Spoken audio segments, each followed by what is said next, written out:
नमस्कार मित्रों, जय हिंद, जय भारत। आप सभी का स्वागत है लेवल 6 के 17th पार्ट में। इस पार्ट में हम लोग जानने वाले हैं मैथमेटिक्स की एक नई ब्रांच जो है अलजेब्रा। अभी तक हमने पढ़ा अरिथमेटिक के बारे में। अरिथमेटिक मैथमेटिक्स की वो ब्रांच है जो कि डील करती है नंबर्स के साथ। साथ में हमने जाना ज्योमेट्री के बारे में।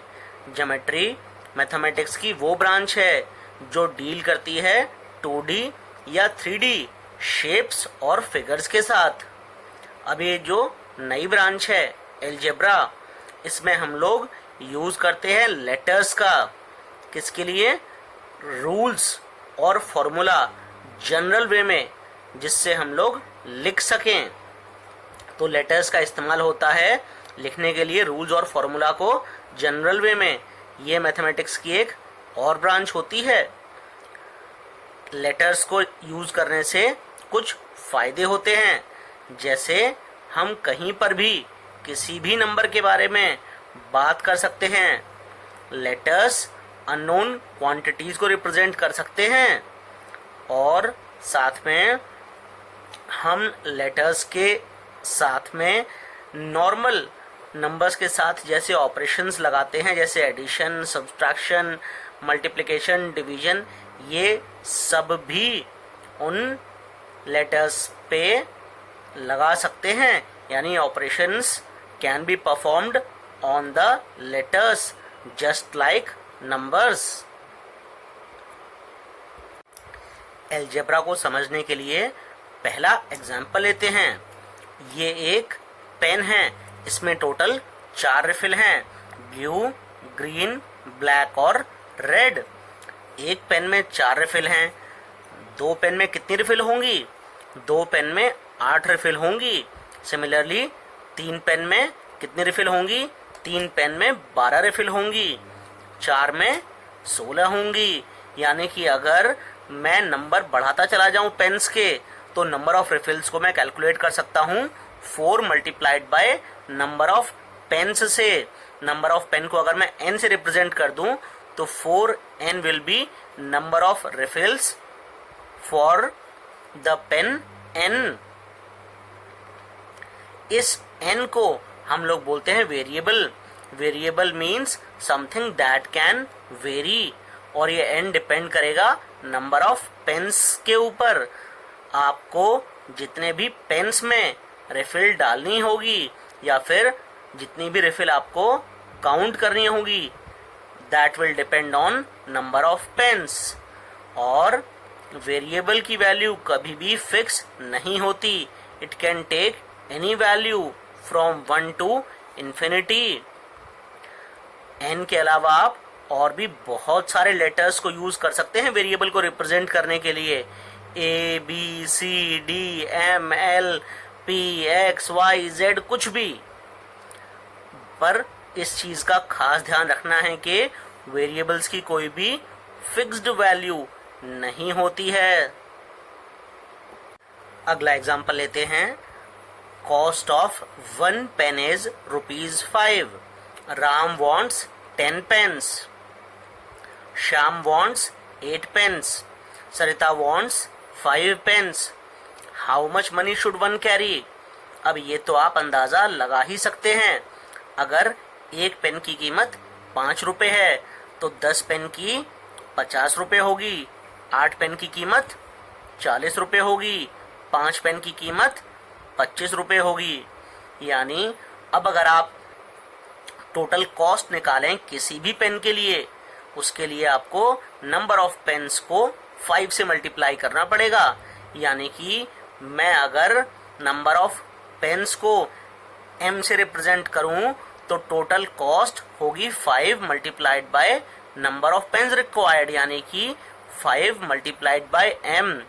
इस 5 मल्टीप्लाइड बाय m को मैं 5m भी लिख सकता हूं। कभी भी आप एडिशन और multiplication of a variable with any number में कंफ्यूज मत होइएगा। इसके लिए एक एग्जाम्पल लेते हैं। मैंने एक जगह पे लिखा है 10 प्लस एक्स और एक जगह पे लिखा है 10 मल्टीप्लाइड बाई एक्स। अगर x की वैल्यू 1 होगी तो 10 plus 1 will be 11। Similarly 10 multiplied by x यानी कि 10 मल्टीप्लाइड बाई 1 विल बी 10। अगर मैं x की वैल्यू 2 मान के चलूं तो 10 प्लस 2 इज 12 और 10 मल्टीप्लाइड बाई 2 इज 20। अगर मैं x की वैल्यू 3 मान के चलूं तो 10 प्लस 3 इज 13 और 10 multiplied by 3 is 30 and so on. अगर मैं x की वैल्यू 10 लेके चलूं तो 10 प्लस 10 विच इज 20 और 10 मल्टीप्लाइड बाई 10 इज 100। इसलिए आप ध्यान से जब भी कभी कोई प्रॉब्लम लें या फिर कोई भी इक्वेशन बनाएं जिसमें कि वेरिएबल हो तो एडिशन का और मल्टीप्लिकेशन का खास ध्यान रखिएगा। चलिए अगला एग्जांपल लेते हैं। Ram and Shyam are brothers. Ram और श्याम भाई हैं। Shyam is younger than Ram by 3 years। Shyam जो है वो राम से 3 साल छोटा है। When Ram is 12 years old, Shyam is 9 years old।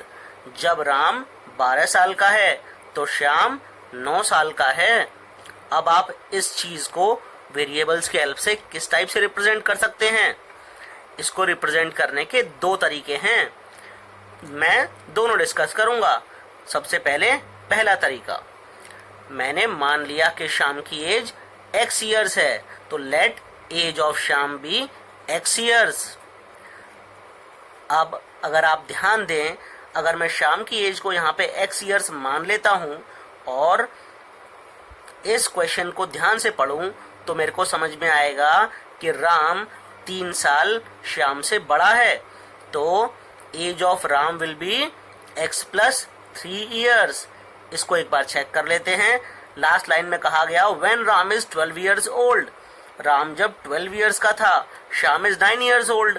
Shyam की एज जो कि मैंने x मानी थी, अगर मैं उसे 9 मानता हूं तो राम की एज x प्लस 3 यानी 9 प्लस 3 यानी कि 12 years है, जो कि मुझे क्वेश्चन में दी गई है। यानी कि मैंने ये इक्वेशंस दोनों सही बनाई हैं। दूसरे टाइप से भी इस क्वेश्चन को सॉल्व कर सकते हैं।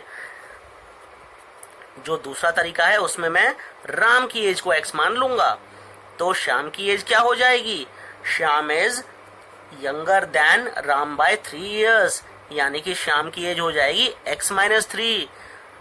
क्वेश्चन में क्या दिया गया है? When Ram is 12 years old। अगर मैं x की वैल्यू 12 रख देता हूं तो x माइनस 3 क्या होगा? x माइनस 3 इज 9 years, जो कि मुझे क्वेश्चन में दी गई है। इस चीज से मैं अपना आंसर चेक कर सकता हूं। इस वीडियो में बस इतना ही। जय हिंद, जय भारत।